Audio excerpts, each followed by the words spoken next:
plaintiff, David Barnes, is still legally married to the defendant, but he's here today with his new girlfriend. David claims the reason he and the defendant separated was because she admitted she was still in love with her ex and had been for 10 years. And he's suing her today for the cost of furniture. Defendant Penny Barnes says when she first started dating David, he led her to believe that he would be a good husband.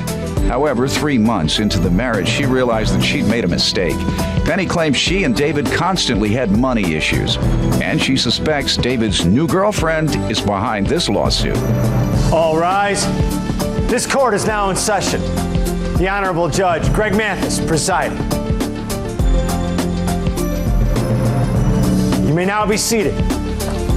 All right, and sir, you're suing your wife for $1,171, alleging she owes this money for the cost of furniture? Yes, sir. Tell me what happened here. Your Honor,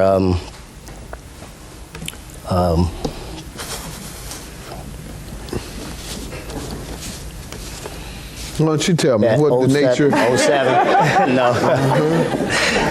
He doesn't know who's going to cut him first, you or her. Back in the You his current lady friend? Yes, I am. All right, stand up.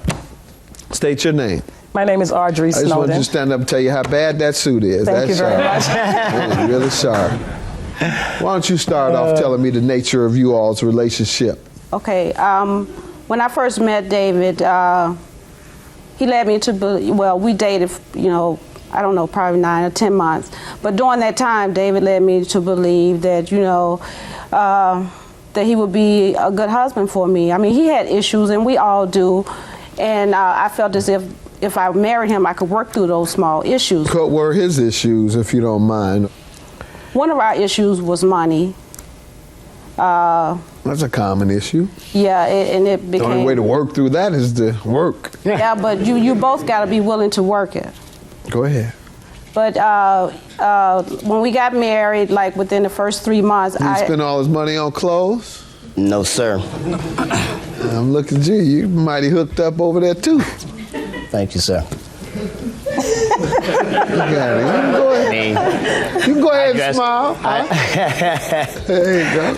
Go ahead, ma'am. Okay, so, well, within the first 3 months of the marriage, I felt as if that I had made a mistake as far as marrying David. Why?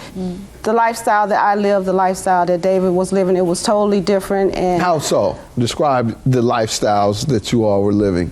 you know, I like to shop at Neiman Marcus, Macy's. I love Coach bags and stuff like that. No wonder you all had money issues. When we were dating and we went through counseling and stuff, he said he had no problem with that. You know, he could still maintain that style of living for me. He would even give me a better life.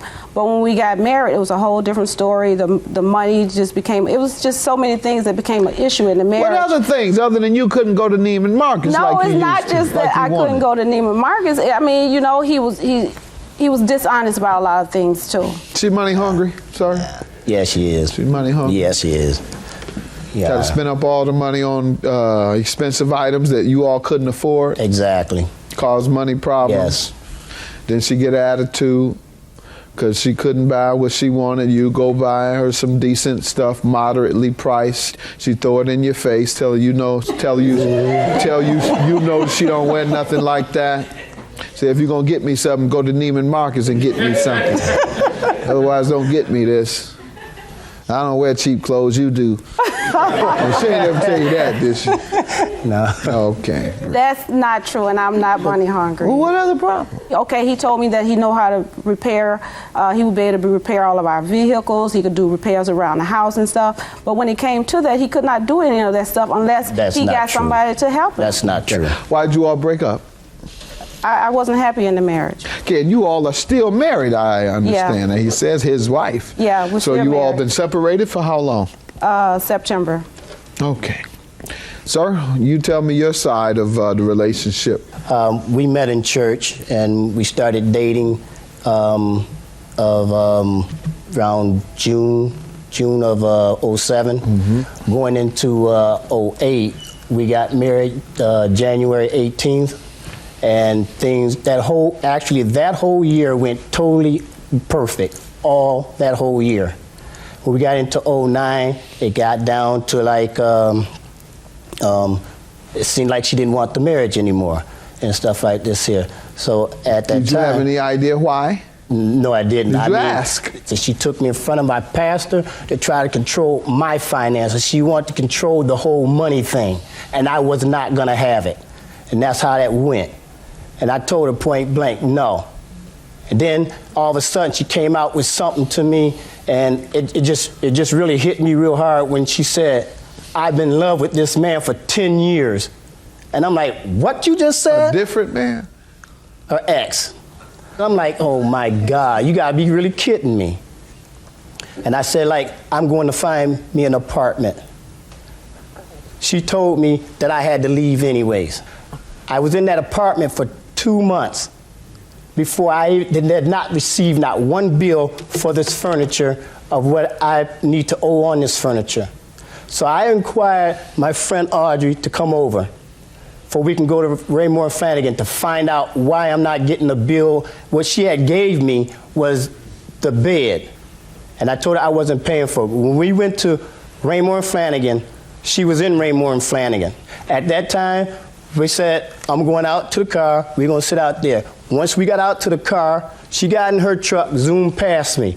I called her on my cell phone and said, you have my property and I'm taking you to court. And I heard nothing else from her, and she didn't been talking to me at all. Ma'am, did you want to say something? Yes.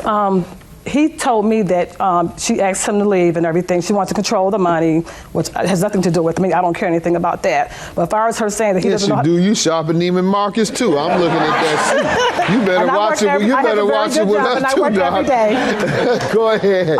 Anyways, yes, I work every day and I have a very good job, so I can afford Neiman Marcus or whatever else I want. All right. But Go ahead. Nevertheless. Go ahead. However, and I did buy him the suit, by the way, for his birthday. Okay. However, her saying that he can't repair things, I do drywall, I do it all. He's helping me, and I have no issues with that. So he can repair certain things. Okay. He does everything right, sound like you're telling me. Well, as far as I'm concerned, yes, he does. He's a good man. He's a good man.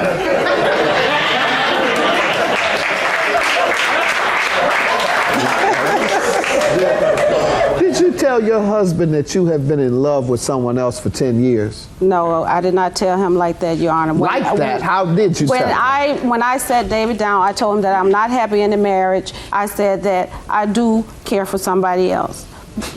You didn't know that before you married him? It was a rebound. All right, now who you rebounding with? Nobody. All right.